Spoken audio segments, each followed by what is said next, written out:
Dhe mirë se vini, zoti Blakaj. Rama, faleminderit për ftesën. Të flasim në fillim për urdhër arestin që ka lëshuar gjykata themelore në Prishtinë për Milan Radojqićin dhe 19 personave të tjerë të dyshuar për krime lufte në Gjakov. Për çfarë rastësh bëhet fjalë, zoti Blakaj?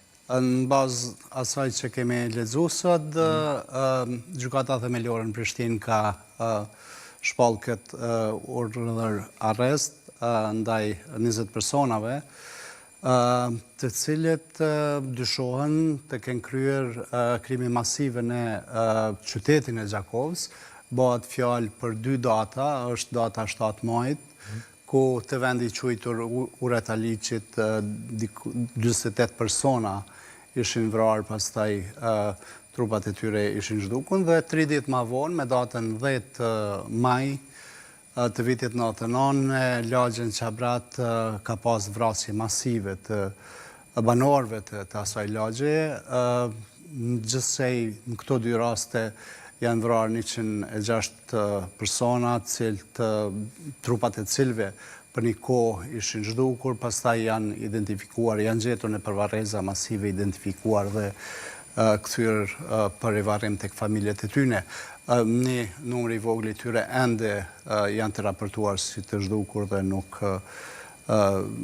ende nuk dihet lokacioni i varrezave ku gjenden trupat e tyre.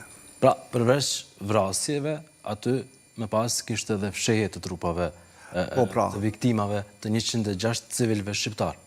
Po, korekte është kjo, sepse shumica dërmuese prej tyre kanë qenë të zhdukur për një periudhë disa vjeçare, dhe pastaj kur janë hapur varrezat masive, në lokacionet ndryshme janë gjetur trupat e tyre dhe janë kthyer për rivarrim tek familjet. Gjithashtu në urdhrin